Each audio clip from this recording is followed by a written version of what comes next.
Welcome to Teachers, where we spill the tea about teaching. As usual, I'm Natalie, and this is Chris. Hi, I'm Chris.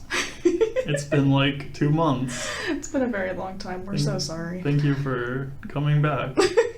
If you've come back. If you haven't come back, then good riddance. But please come back. We need you. We spent the past month working with the LeBron James Family Foundation and doing ACT prep with some rising 11th graders. Yeah, they were pretty cool. It was a great little gig. I wish it was a little bit longer because, like, we got to know the kids pretty well in, like, the first 2 weeks. But then after that, like, I don't know. It was cool.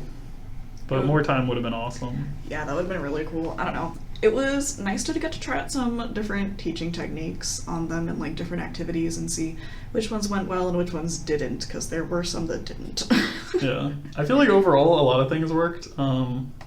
Clapping, I'm gonna have to think about for a while because like I understand like on an emotional level, I don't like being clapped at either, but at the same time, it works incredibly well. So Yes, for our readers who don't know what our clapping is, if you need to get the attention of like a room or your kids and you're like, oh, if you can hear me, clap once, clap twice. The kids really hated it, but they also responded to it. Yeah. So we were stuck in the, do we want to use it and get their attention, or do we not want to use it and have them continue not pay attention? Yeah. I think like in an actual classroom setting, I think it's easier to set up better like classroom control, but like it's just a really effective method because you can just keep clapping until everyone's quiet. Like you can just keep going. Like you don't have to stop at 3 claps, you don't have to stop at 4 claps. You can just sit there and clap until like everyone is actually paying attention. And like it gets their attention, and it's way easier than just yelling, hey everyone listen to me. Yeah, personally I'd be like more offended if somebody was yelling at me than if they were asking me to clap, but I guess it's the other way around sometimes. Yeah. I mean, like, if they really didn't like clapping, they could listen after the first clap. That's also true. And then, like, they would cut out, like 5 out of 6 claps? They would. I'm not good at math, but that sounds right to me.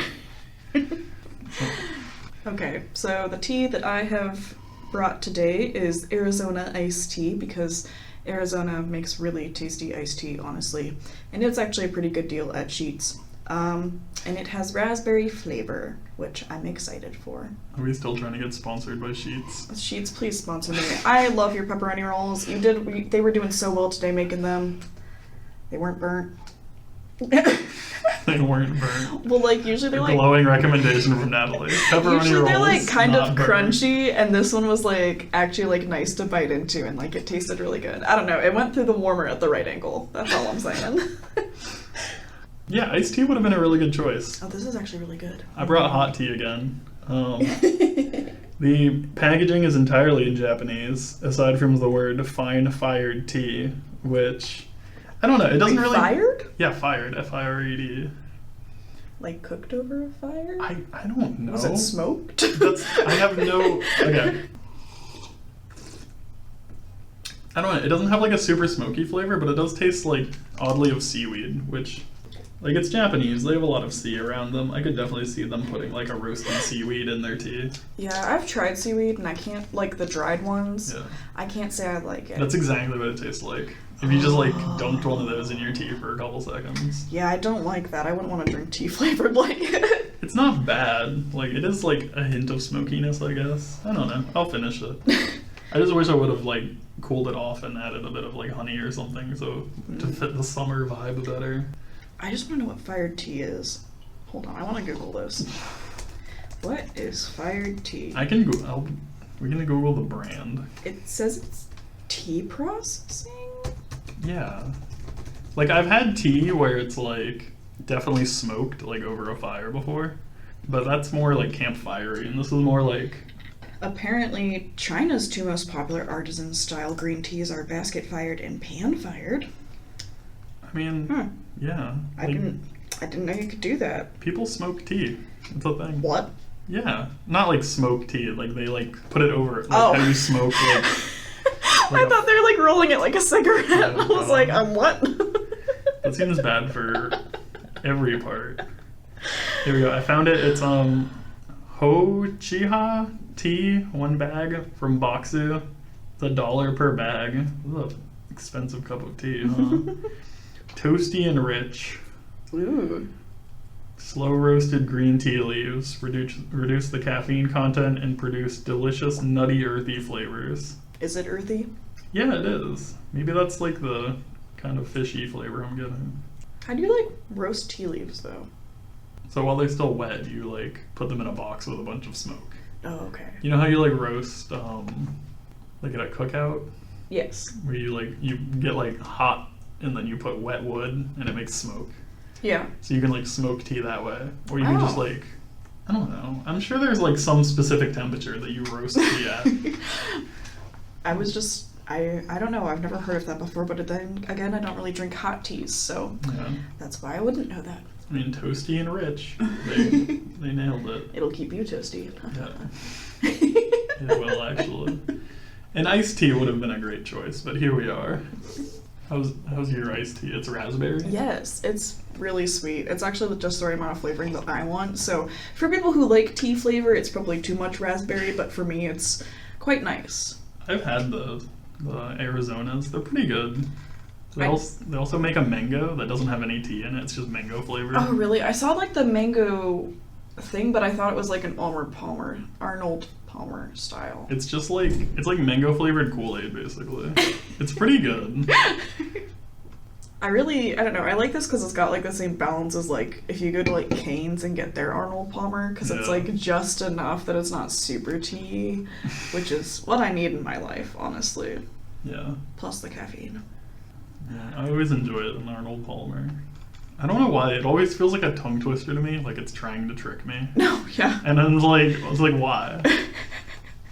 Right. What linguistical process prevents me from saying the name Arnold Palmer with confidence? I think it's the 2 L's, honestly. Arnold Palmer. Because they're like so close together, it like trips me up. Yeah, I don't know. Like every time I try to order it at a restaurant, I'm always afraid that I'm gonna like say like Arnold Palmer. Like I don't know. Anyway, that's our tea. I put a picture of the packaging on our Twitter. Ooh. Teachers 2020. So yeah, if you can read Japanese, good luck. You can buy the stuff from Boxu though for $1 a bag. I'm sure Like- that's where Teresa got it from. Is that an online place? Yeah, they sell Okay. like stuff straight from Japan.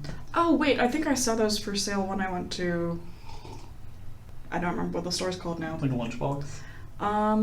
Yeah, like what's that one store where they bring in a lot of like weeby fandom stuff and you can buy. I don't remember, but they sell like boxes of things. FYE? Yes, FYE, Yeah, yes. FYE sells, I think they sell the Japan crate, Yeah. which is like, it's like Boxu, but it's different. I don't know. I have There's a a- ton of them. I have an ad on Instagram that pops up every once in a while that's like a Japan crate, except it's just for stuffed animals, so they know what I want, I guess. Those analytics are really, It's honestly terrifying. the Google Analytics, they're like, we heard you like Japanese stuff and also stuffed animals, so like buy this. It's like, okay, well like your marketing is really accurate, but you forgot to mention that I'm also poor. So Yes. that's not happening. It's like when I'd go on Amazon and like look at different stuffed penguins, and then like I'd get this email like the next day, and it'd be like, "Here's 12 different selections of stuffed penguins that you might want." And I'm like, Amazon, I want them all, but I have no money. It's like Amazon. I spent 4 hours looking at stuffed penguins and didn't buy one. Do you think like, what do you think I am? You think I'm someone with disposable income? No. Poems is next on my Poems. list, I think. All right, let's do poems. Do you want to go Okay. first? Yes, I have been discovering the world of writers on Instagram, which it sounds weird, but I'm always like kind of icky when I'm like, ooh, maybe I could post this on a social media, because then I'm like, somebody's gonna steal it. I know somebody's gonna steal it. It's gonna get stolen. You worry way too much about that. I'm really paranoid. But You're always like, hey guys, don't break copyrights. I'm worried someone's gonna steal my poems. I'm very nervous about it. Like, a platform that I would not recommend posting like any sort of poetry stuff on is like Tumblr, because people legit steal stuff from there. Yeah, but who cares? Well, the one Tumblr person that got their poem turned into a national awards, and then the person won it. And They were Yeah. like, that's mine!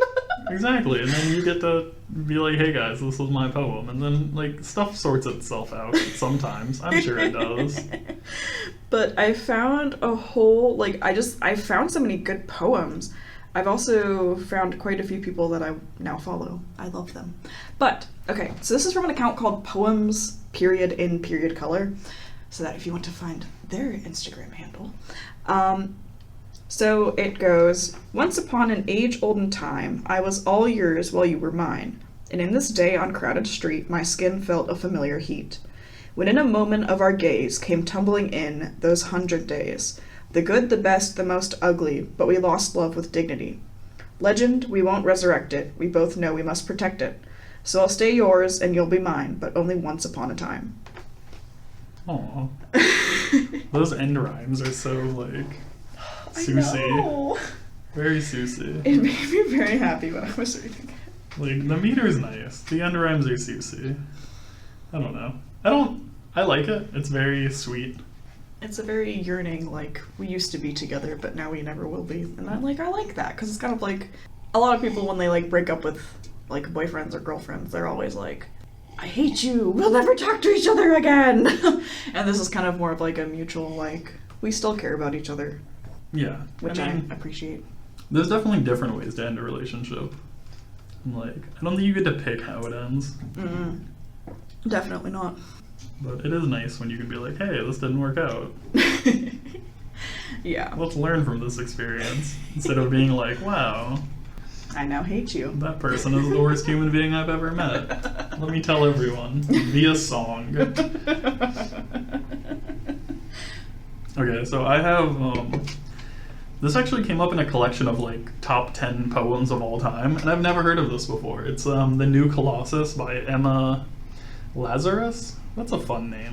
Oh. It was written in 1849, or maybe she was born in 1849. Yeah, I think that's her life and death dates. Yeah, that makes sense. So She it was died probably kind like mid 1800s. She was kind of young when she died. Yeah, right? That's only like, what, 40 something? 48, 42, something. I don't know. Somewhere in the 40s. Someone who's good at math, Google it. So, the New Colossus.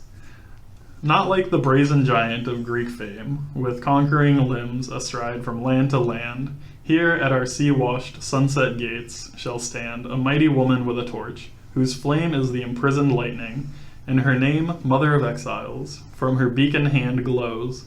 Worldwide welcome.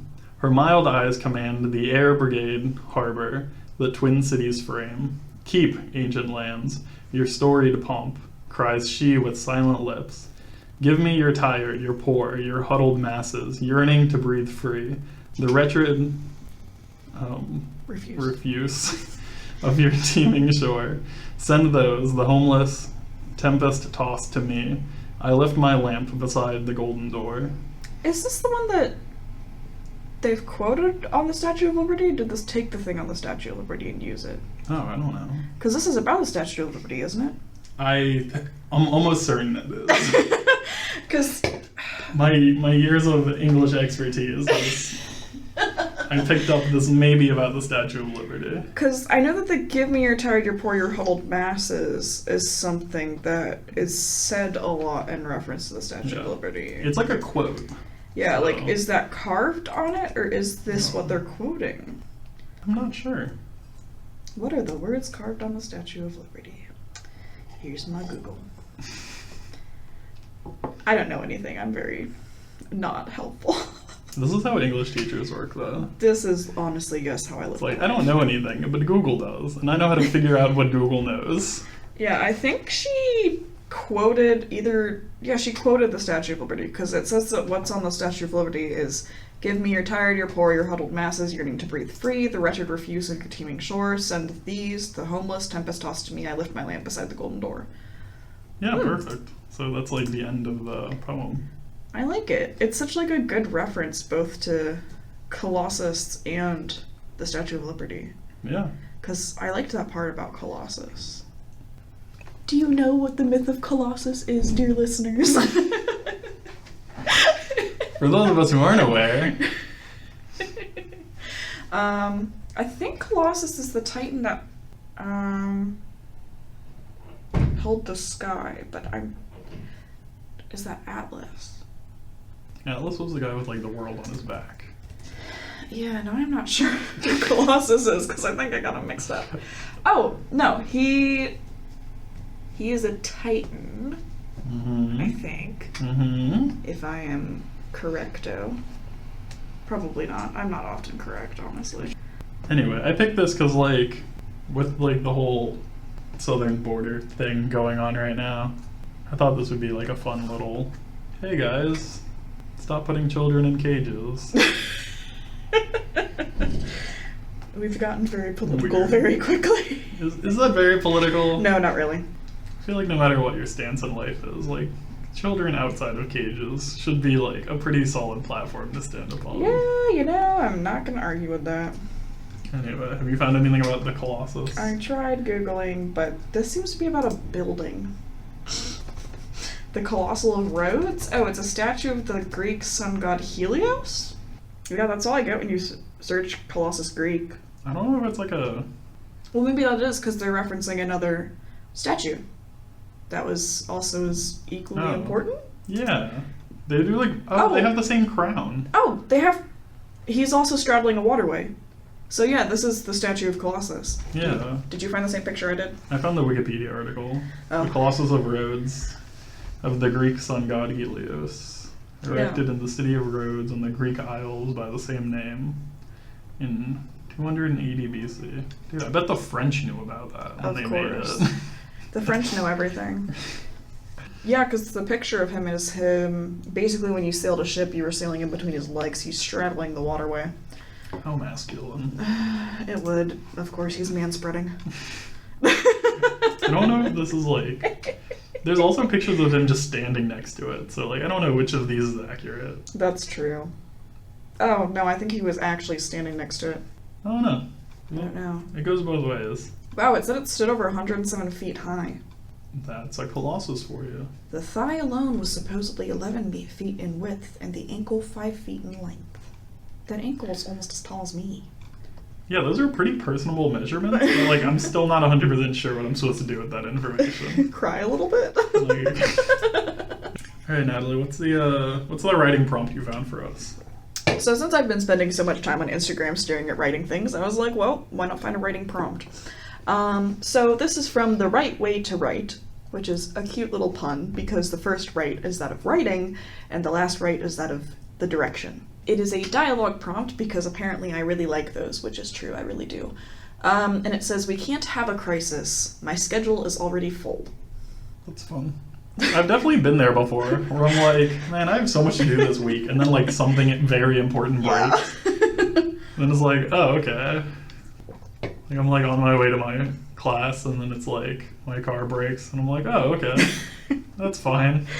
Recent experience. This is normal. I don't know. I've always been like incredibly lucky. You know what's funny? Like you can solve a lot of problems with money, except for the problem of not having any money. Yep. Yeah, it's like, oh man, my car broke. I'll take an Uber. But then you're like, huh, I'm poor. Right. I think my favorite one is when people are like, oh, well, you can't buy happiness with money. And somebody's like, yeah, but you can, like, be comfortable and, you know, buy things you need. So that's pretty close. Yeah. I think it's like, I think it's right around $70,000 is, like, just high enough above poverty that any problem you have, you can solve pretty comfortably. Not any problem, of course, but... Most of them. Yeah, it's like, so, like, statistically, money buys happiness up to about $70,000 a year per family. If we can just get everyone there, and, like, without skyrocketing inflation, I think that'd be pretty chill. Yeah. Alright. Tippity typing away. I changed my name in one of our group chats to Click Clack Moo. Gross. Everybody I told that to doesn't remember the kids' book. Never heard of it. Click Clack Moo, Cows That Type. Never heard of it. Oh my gosh, it's so cute. Why can't I type? I don't know. Yeah, I saw what that was There doing. we go. I fixed it. No, good job.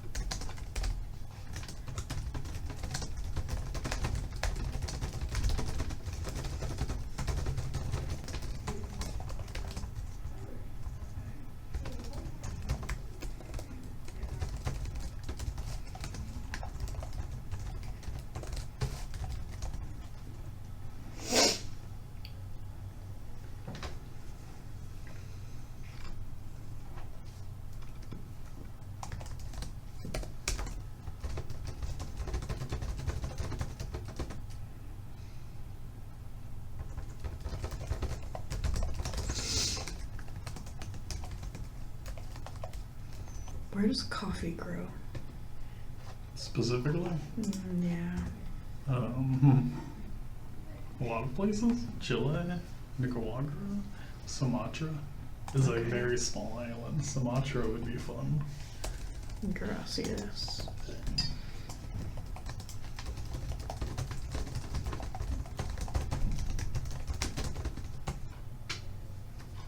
I don't know why, but I can never spell occasionally right the first time I type it. That's okay. My spell checker still went on, so I don't know what I'm spelling wrong. A lot of things. Mostly just omelet. You I just know. can't spell omelet. I don't speak English, or I don't speak French. There you go. That's the real spelling of it. You just missed one E, honestly. Okay, could be worse. Omolets. Vowels and I don't get along. Also, you spelled specifically wrong, but that's probably just because you're typing fast. Specifically. Yeah. I know I can't spell occasionally if I'm typing fast. Like, I don't know why. Does that mean you're done? Yes. What is this word? I don't want to know what you did to spiraling to get it to look like this.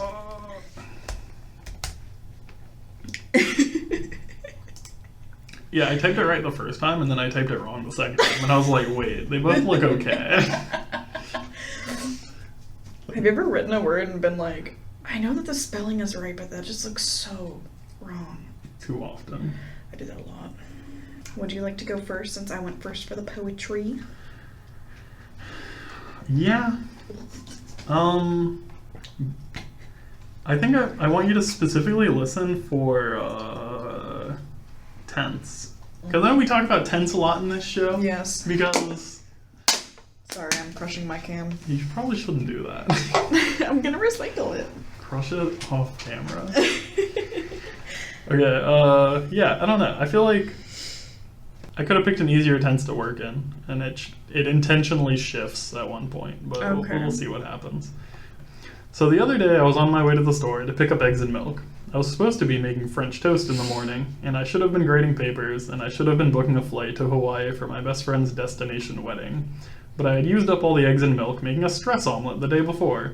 Do you ever do that? Get bored and stressed and decide to make an omelet? Maybe not an omelet specifically, but maybe a bag of popcorn or something to snack on. I do it a lot. So I was on my way to the store, and I was thinking about all the things I could have been doing that were more important than French toast. But the calendar said French toast, and I wasn't in the mood to make it a lie or two. And my car won't start. And I crank it, and I can hear the starter, so it's not a dead battery. And it's not out of gas, because I just got gas. And I don't know enough about cars to figure it out. And I don't know enough about French toast to make it without eggs and milk. And I don't know how I'm supposed to grade 400 pages of student essays without making omelets. And I don't know enough about airways to pick a good flight at a good price on a right date, or should I book early to pay less or book late to get a cheap seat? But what if there aren't any seats left, and why do I need eggs and milk to make French toast when bread already has eggs and milk in it? Does it count if I put syrup on American toast? Is regular toast called American toast? I have to Google the origins of toast, and I just don't have time for that. I'm supposed to be able to tell when I'm spiraling, and am I spiraling right now? This is just literally an anxiety attack. Yeah. That was what I was trying to capture. And like I was trying to read faster and faster. And I was trying to make my sentences shorter and shorter to try to get that apart. I got To it, get don't that worry. across. Because So- I do like how in the last one it all just kind of jams together instead of getting its own line. Yeah. Because it's kind of like some steps, and then it's just like, BAM! Like it starts off as like coherent thoughts. Yeah. And then coherent thoughts. And then like it just turns into a mess at the end. Yeah, this is very accurate. Yeah. And I think all the tensing made sense. Okay, that's good. I did listen for it. Thank you. Because your tense change made it more visceral Yeah. when you were having your meltdown. Oh. Well, not you specifically, but Yeah. the speaker. Like it's supposed to start off like you're kind of telling a story, and then it's supposed to go from I'm listening to a story to I'm in the story. Yes, it definitely does give you that feeling. Okay, so it worked then. Yeah. Woo. No, that was good. Thank you. I went a really weird way with this, so I guess we'll just have to pretend that I'm a coherent person. Oh, wait, let me open the next tea. I always get two teas because I drink a lot of things. This is an Elmer Palm. I can't say it! See, it shouldn't be a tongue twister. This is an Arnold Palmer of sweet tea and like peach sweet tea and lemonade. This is like one of my favorite ones that Arizona does. I will admit I've drunk it before because it's tasty. I had to get it. Summery. It is. It's so right for today when it's still cold. My tea is still room temperature. Yeah, it's just so tasty. And it's got so much less sugar in it because it's got the flavoring in it. Yeah, it's not bad. Their regular sugar for like their sweet tea is like 24 grams. It's insane. Yeah, this one is 22 grams and that one is 14. I am a heart attack in the making. That one also has juice, and this one contains no juice. Even though it's raspberry flavored, which is suspicious. All the chemicals that I just drank, I'm just thinking about it. It's probably like some sort of bug that tastes like raspberries. Natural raspberry flavor. Contains 0% juice. Sketchy. Well, some chemicals grow naturally. Okay, so my response to this prompt is, "We can't have a crisis. My schedule is already full," he commanded, stern blue eyes drilling into the cowed secretary at his desk. The taller man cringed, holding his clipboard to his chest as he scrunched himself smaller under the gaze that held the chill of a blizzard. The phone on the desk, a black phone with a small red light, rung, the shrill screech for attention making the secretary jump and the CEO growl, slamming a hand down on the receiver to answer it. "What do you want?" "Ah, no, Governor. I thought it was yet another sales call. My mistake." The CEO listened intensely, shooting a narrow-eyed glare at his secretary before he pointed to the Keurig in the corner with a nod. Heeding the signal, the secretary scurried to the far wall, envious of the way the cool green wallpaper was able to escape from his boss's wrath. Grabbing a K-cup of the strongest black coffee offered in stores, made of the best beans harvested from Sumatra, slow-roasted to perfection before distribution. Popping it in, he then rustled about in the cabinet under the sink, already dreading the veritable army of coffee mugs waiting for him in the kitchen area. It was lucky they didn't have that's supposed to say espresso machine. His boss would give himself a heart attack otherwise. "Sir, that is an impossible task. We aren't—" Yes, I do suppose for that one time. "No, I am not betraying your expectations or neglecting this company's debt to you," the CEO stammered, his offered objections brushed aside like cobwebs. The secretary smiled to himself. At least, occasionally, his boss would get a taste of his own medicine.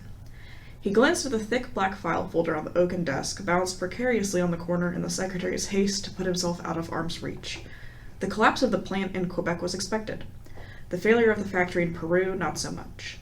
The bankruptcy of the shipping firm in Cairo? Impossible save for a pointed attack. They were under corporate sabotage, most likely from one of the high-up executives, a rat within the higher echelon that the CEO reluctantly trusted. The K-cup burbled and poured, pulling the secretary out of his musings and refocusing him on the coffee filling the heavy black mug, and the conversation from across the room. "I'll send you my secretary. He knows exactly what our procedures are for this."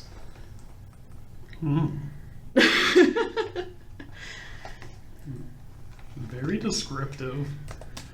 I like the personification of the wallpaper. Yeah, I like the contrast between our writing styles. Right? It's like you're just like very descriptive, and I'm just like, what's going on? I don't know. I try to implement some of your stuff, but I'm not great at it. I feel like you're just more descriptive, like emotionally. Yeah.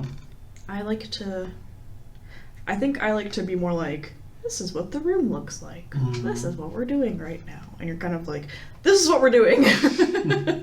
Which is a good thing. Yeah. But it's not just like, this is what the room looks like. It's like, this is how the room is affecting the scene. You know?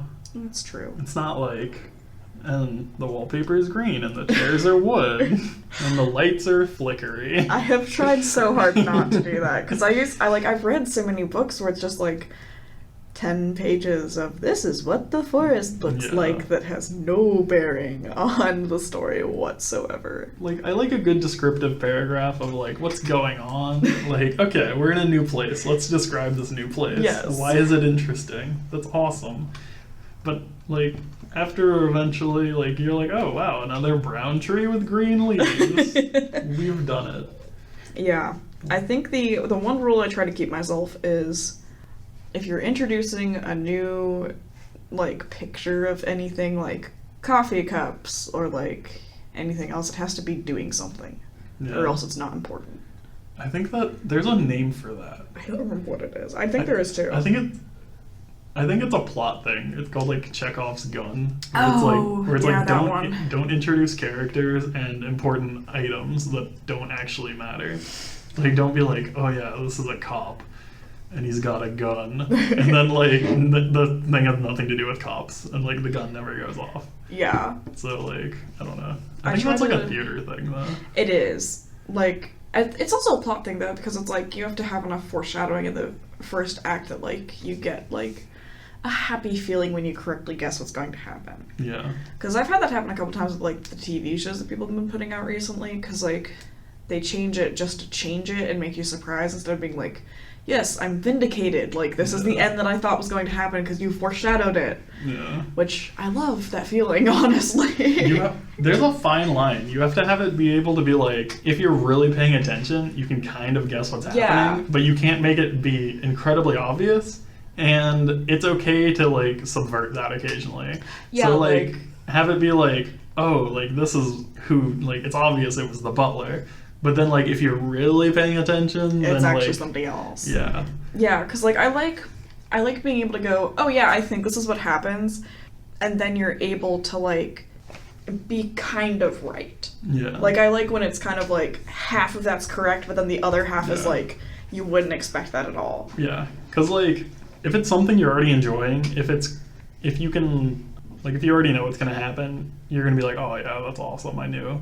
But then like if it's something completely like off the wall, and you're like, that's ridiculous. Like, Yeah. that would never be true. It kind of pulls you out of it. I Yeah. don't know. It's definitely a fine line between predictable and nonsensical. Yeah. Also, male secretary. Way I to wanted go. to be not. 20 I wanted to subvert. 2019. And I did actually just really like the image of having like a very tall, thin guy just like kind of be like, "Ooh, you make me nervous." Good stuff. All right, book recommendations. Yep. Should I go first since you just went first? Yeah, I don't care. Okay, so I got my reading list for the place that I'm student teaching at, so I've been reading some of them. It's slow going mostly because I'm really bad at sitting down going, oh, I should read. But I did finish one, and it's called, well, I finished more than one, but this is the one that I really, really liked. And it's called All But My Life by Gerda Wiseman Klein. It is a autobiography. She was part of the Holocaust, as in she was victimized by it, not part of implementing it. Part of the Holocaust. No, she was one of the victims of the Holocaust, and it tells like her story and how she ended up, well, not really escaping, but just surviving it, and everything that she went through and like her emotions throughout it. And it's really beautiful writing. Like it was very not pleasing because nothing that happened to her was pleasing, but it was a good read because she explained everything so well. Is it like very like narrative driven? Yes. Okay, so that sounds good. Yeah, it's very much like it's very good to like pulling you in emotionally. Yeah. And like it has an entire like not really epilogue, but kind of like a note to like how she lived her life after that.